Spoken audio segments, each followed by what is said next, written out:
नमस्कार दोस्तों, मैं विनय दुबे आज आपके लिए लेके आया हूँ क्लास 11 का मैथ्स। तो आइए देखते हैं कि इसका सिलेबस क्या है। पहला यूनिट है सेट्स एंड फंक्शन। तो इसमें पहला जो चैप्टर हम लोग को पढ़ना है वो है सेट के बारे में। सेट होता क्या है? तो यूनिवर्स में कोई भी ऑब्जेक्ट जिसको ये बस करेक्ट कर रहे हैं आप एक जगह, तो उसी को हम लोग बोलते हैं सेट। तो इसका एक लाइन में डिफिनीशन भी है कि a well defined collection of object is known as set. जैसे कि मैं एक एग्जांपल ले लूं, एक इवन नंबर का मैं सेट बना लूं, तो उसको अगर मैं कलेक्ट करा तो उसमें जितने नंबर होंगे तो कैसे होंगे? इवन होंगे। तो ऐसे ही हम लोग सेट्स बनाते हैं इसमें। तो पहले चैप्टर में इन सबों के बारे में पढ़ना है। दूसरा क्या है? पहला चीज हमको जानना है रिलेशन। सेट्स के बीच में रिलेशन क्या है उसके बारे में हम लोग देखेंगे कि दोनों को मल्टीप्लाई कर रहे हैं तो क्या उसमें फॉर्म आ रहा है, प्लस कर रहे हैं तो क्या उसमें रिलेशंस बन रहे हैं। दूसरा आता है फंक्शन। जैसे कि लॉग टाइप में अगर आपका क्वेश्चन आ जाए तो आप लोग क्या करेंगे, या एक्सपोनेंट टाइप में आ जाए तो उस टाइप में हम बात करते हैं फंक्शंस की। उसमें फंक्शंस अप्लाई होते हैं, तो वो सब सारी बातें हम लोग करेंगे फंक्शंस में। तो इस बार आपने क्या कर दिया कि रिलेशन फंक्शन एक ही में है, तो आप लोग को पढ़ने में भी आसानी होगी। तीसरा आता है ट्रिग्नोमेट्रिकल फंक्शंस।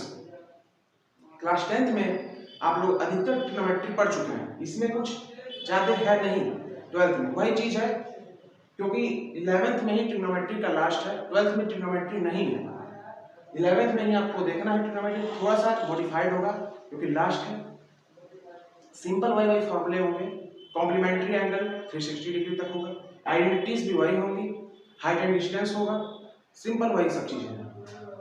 फिर नेक्स्ट अपने यूनिट पे आ जाए अलजेब्रा। ये थोड़ा सा बड़ा यूनिट है। इसमें पहला जो आता है प्रिंसिपल ऑफ मैथमेटिकल इंडक्शंस। इसमें क्या करते हैं, सीरीज इसमें होती है, बड़ी सी सीरीज होती है। जैसे कि मामले में सीरीज रिप्रेजेंट करते हैं जैसे 0 1 2 3 4 इनफाइनाइट तक। तो इसमें इनफाइनाइट ना लेके मैं एन टर्म बोल रहा हूँ, वो भी वही रिप्रेजेंट कर रहा है। तो मैथमेटिकल क्या इंडक्शन में क्या है कि बड़ी सीरीज का जैसे कोई क्वेश्चन है तो ऐसा एक सीरीज दे देता है प्रिंसिपल ऑफ मैथमेटिकल इंडक्शन कि हम लोग को 3 ही लाइन में 4 लाइन में सॉल्व कर ले जाते हैं। बस वो सीरीज बड़ी है, आपको बस वो सीरीज देखना पड़ेगा, आप कर ले जाओगे। सेकंड जो मेन अपना अलजेब्रा शुरू हो रहा है वो सेकंड से, कॉम्प्लेक्स नंबर एंड क्वाड्रेटिकल इक्वेशन। तो कॉम्प्लेक्स नंबर क्या है, थोड़ा सा स्पेशल फॉर्म है मैथमेटिक्स का। इसमें हम लोग एडिशनल अल्फाबेट्स यूज करते हैं। जैसे रूट में जैसे नेगेटिव आ जाए तो क्या करेंगे हम लोग, तो रूट स्क्वायर रूट पॉजिटिव का निकालते हैं, नेगेटिव का क्या करेंगे, तो उस कंडीशन में हम लोग का आया कॉम्प्लेक्स नंबर। तो ये सब बारे में हम लोग कॉम्प्लेक्स नंबर, ज्यादा लंबा सॉल्यूशन नहीं होता है। जैसे ट्रिग्नोमेट्री में आप लोग का एक पेज भर जाता होगा सॉल्यूशन करने में, कॉम्प्लेक्स नंबर मैक्सिमम जाएगा तो आधा पेज जाएगा, ज्यादा इसमें सॉल्यूशंस नहीं है। क्वाड्रेटिक इक्वेशन आप लोग पढ़ चुके हैं क्लास 10 में, पॉलिनोमियल्स टाइप में था। दो मतलब बाइनोमियल्स होंगे, इनको सॉल्व करना है, एक्स के रूट निकालने हैं, सीधा चारा फॉर्मूला होगा। इसमें बस यही आपका एडिशनल, और कोई चीज नहीं है इसमें क्वाड्रेटिकल इक्वेशन में। नेक्स्ट जो तीसरा है लीनियर इनइक्वालिटीज है। लीनियर इनइक्वालिटीज क्या है, तो आप लोग जैसे लीनियर इक्वेशन में पढ़े होंगे, एक इक्वेशन है x + 3 = 5, तो इसे हम लोग क्या बोलते थे, लीनियर इक्वेशन। क्या होता था, जिसमें आप लोग x की वैल्यू फाइंड करते थे, वो एग्जैक्ट x की वैल्यू होती थी, एग्जैक्ट। तो बस इस लीनियर इनइक्वालिटीज में क्या है कि x + 3 जो मैंने लिखा था ना, इक्वल टू की जगह बस ग्रेटर देन और लेस देन आ जाए। इसमें जो x की वैल्यू है वो इसके एग्जैक्टली इक्वल नहीं होगी, एज ए लिमिट के थ्रू इसको प्रूफ किया जाएगा। मतलब x की वैल्यू कहां से कहां तक हो सकती है। जैसे इसमें अगर मैं इसको सॉल्व करूं तो 3 घट जाएगा तो 5 के साथ माइनस हो जाएगा, x इज ग्रेटर देन 2 आ जाएगा। मतलब कि x की जो वैल्यू है वो less than 2, sorry greater than बोल दिया था, x की जो वैल्यू है वो 2 से कम, एग्जैक्ट वैल्यू इसमें नहीं बताया। तो इन्हीं सब चीजों के बारे में बात करना है लीनियर इनइक्वालिटीज में। चौथा क्या है, परम्यूटेशन एंड कॉम्बिनेशन। इसमें परम्यूटेशन का एक फॉर्मूला दे देगा, कॉम्बिनेशन का एक फॉर्मूला दे देगा, आपको बस वो फॉर्मूला याद करना है। बच्चे डरते हैं कि क्वेश्चन देख लेंगे सोचेंगे बड़ा हार्ड क्वेश्चन है। अरे पहले लगाइए तो, क्वेश्चन का फॉर्मूला एक सिंपल सा है, उसको सॉल्व करिए, अपने आप आंसर आ जाएगा। बहुत होगा हार्ड होगा, एक सिंपल आपको टॉपिक वाइज इसमें होगा थोड़ा छोटा बहुत, उसको भी हम लोग स्टडी कर लेंगे। लेकिन अभी अभी आप ध्यान रखिए, परम्यूटेशन का एक फॉर्मूला होता है, एक कॉम्बिनेशन का एक फॉर्मूला होता है। नेक्स्ट जो है बाइनोमियल थ्योरम है। तो जो बाइनोमियल थ्योरम जब आप स्टार्ट करेंगे उससे पहले आपको ये कॉम्बिनेशन पढ़ना पड़ेगा, क्योंकि बाइनोमियल थ्योरम जो है एक बाइनोमियल सीरीज है जिसमें कॉम्बिनेशन का यूज होता है, इसमें कॉम्बिनेशन का यूज होता है। तो इसी बायनोमियल सीरीज को बस आप याद कर लेंगे, और अगर आपको कॉम्बिनेशन लगाना आ रहा है तो बायनोमियल थ्योरम आपके लिए कुछ बड़ी बात नहीं है। नेक्स्ट जो लास्ट आपका जो चैप्टर है अलजेब्रा का, वो है सीक्वेंट एंड सीरीज।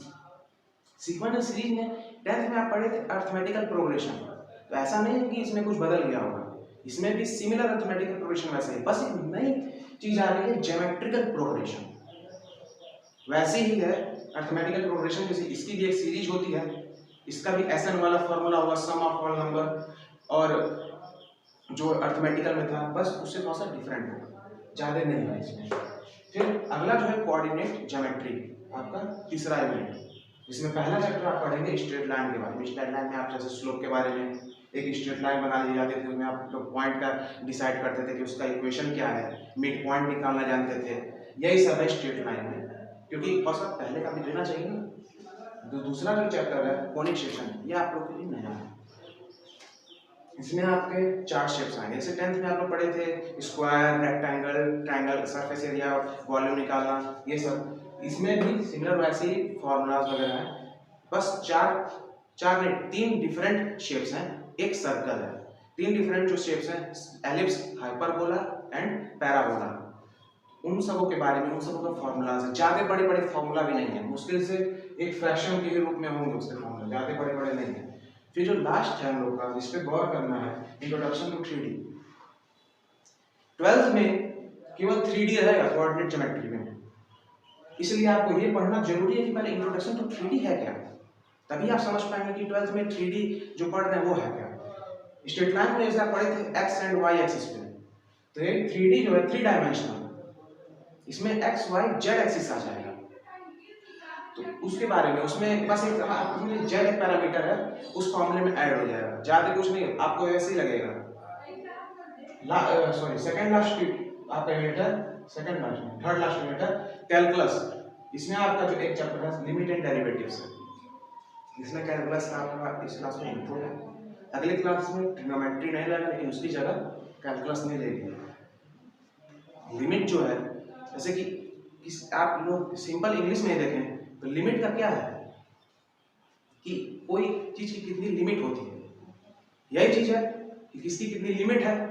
इसमें कॉन्टिन्यूटी भी आती है, लेकिन वो 12th में कर दी गई है, और डिफरेंशियबिलिटी भी है, तो ये सब 12th में पढ़ना है, कॉन्टिन्यूटी एंड डिफरेंशियबिलिटी, लेकिन वो दोनों आप तब लगा पाएंगे जब आप लिमिट के बारे में जानेंगे, तो इसलिए आपको ये पढ़ना बहुत इंपॉर्टेंट है। लिमिट में कुछ खास करने कि एक सिंपल पॉलिनोमियल्स का कैसे लिमिट निकालें, एक्स की वैल्यू क्या रखें कि उसका 0 या कुछ आ जाए, वैल्यू इनफाइनाइट है तो डज नॉट एग्जिस्ट होता, ये सब के बारे में आपको बताया जाएगा जब इसको स्टार्ट करूंगा। और आपका इसमें दूसरा टॉपिक है डेरिवेटिव्स, जिसको आम भाषा में डिफरेंशिएशन भी बोलते हैं, ठीक है। इसके फॉर्मूलाज हैं, ट्रिग्नोमेट्रिकल आइडेंटिटीज में भी इसके फॉर्मूला, जैसे cos का क्या होता है, dy dx, डिफरेंशिएशन को हम लोग dy dx से भी रिप्रेजेंट करते हैं। जैसे कि आखिर किसी न किसी चीज को रिप्रेजेंट करना ही पड़ेगा, रिप्रेजेंट करने के लिए कुछ चाहिए फॉर्मूला, तो डिफरेंशिएशन को dy dx के थ्रू रिप्रेजेंट करते हैं। तो डिफरेंशिएशन जानना जरूरी है, क्योंकि नेक्स्ट क्लास में डिफरेंशिएशन तो रहेगा ही, लेकिन इंटीग्रेशन भी रहेगा, जो कि डिफरेंशिएशन का जस्ट अपोजिट है। तो आप लोग अगर इस क्लास में डिफरेंशिएशन कर लें तो अगले क्लास में तो डिफरेंशिएशन आपका क्लियर रहेगा, लेकिन इंटीग्रेशन को भी आप इंटीग्रेशन को सॉल्व करने में आपका मदद मिलेगी। सेकेंड क्लास जो है मैथमेटिकल इंडक्शन यूनिट है, यूनिट नंबर 5। इसमें क्या है, इसमें आपका थ्योरी भी है, जैसे कि ज्योमेट्रिकल जो आपके टीचर पढ़ाए होंगे क्लास 10th में, तो आपका जैसे कई सारे वर्ड्स हैं, कॉन्ट्रैक्ट, कॉन्ट्रडिक्शन, और भी कई सारे हैं टॉपिक्स, वो सब आए होंगे इसमें। तो उन सबों को बस यहाँ इसमें डिफाइन किया कि वो सब हैं क्या। तो ये सब अगर आप पढ़ लेंगे ना मैथमेटिकल रीजनिंग, तो आप जान पाएंगे कि सामने का टीचर जो वर्ड यूज किया है उसका मतलब क्या है। इसमें मतलब अधिकतर जो टॉपिक्स हैं उनका डेफिनेशन टाइप में दिया है, कुछ सॉल्यूशन वगैरह इसमें जाते नहीं है। Last unit statics and probability. Statics 10th में आप पढ़ चुके हैं, mean, median and mode. Similar उसी तरह चार्ट बनाना है, मीन कैसे निकालते हैं, मीन निकाल लीजिए, मीडियन कैसे निकालते हैं, मीडियन निकाल लीजिए, मोड कैसे निकालते हैं, मोड कैसे निकालते हैं, सबका मतलब आपको बताया जाएगा एक सीरीज को कैसे सॉल्व करते हैं, एक चार्ट को कैसे सॉल्व करते हैं। ये दो तरीके का क्वेश्चन सॉल्व किए हैं, ये दो तरीके का एग्जाम क्वेश्चन, कुछ एडिशनल है नहीं। प्रोबेबिलिटी क्या है? प्रोबेबिलिटी में डाइस के बारे में पढ़े थे, कार्ड्स के बारे में पढ़े थे, इन सब के बारे में पढ़े थे, यही सब इसमें भी है, इनसे कोई डिफरेंट नहीं है, सिमिलर है। लेकिन क्लास 11th का मैथमेटिक्स थोड़ा सा बड़ा है 12th के कंपैरिजन में, और क्लास 11th को थोड़ा सा फोकस करिएगा, क्योंकि जेईई मेंस जो आपका पेपर है उसमें अधिकतर जो मार्क्स खींचेगा क्लास 11 का ही मैथमेटिक्स खींचेगा। क्लास 12 में तो फिर जो आपका ट्रिग्नोमेट्री खड़े हट जा रहा है, ये परम्यूटेशन एंड कॉम्बिनेशन इसी में नया आया, इसी में से चला जाएगा। क्लास 12 में परम्यूटेशन कॉम्बिनेशन है नहीं, बायनोमियल्स थ्योरम है नहीं, लेकिन आपका जेईई मेंस में तो है, तो इसीलिए अधिकतर टॉपिक्स तो आपको इसी में मिलेंगे। 12th में बहुत कम ही कम टॉपिक्स हैं, 11th में तो खैर आपको ज़्यादा पढ़ना है। डिफिकल्ट नहीं है, अगर आप डिफिकल्ट अपने ऊपर लेंगे तो डिफिकल्ट आप मान लेंगे, आपके लिए डिफिकल्ट है, लेकिन आप प्रॉब्लम सॉल्व तो करिए, डेली आप प्रॉब्लम सॉल्व करिए, आपको क्लियर हो जाएगा सब।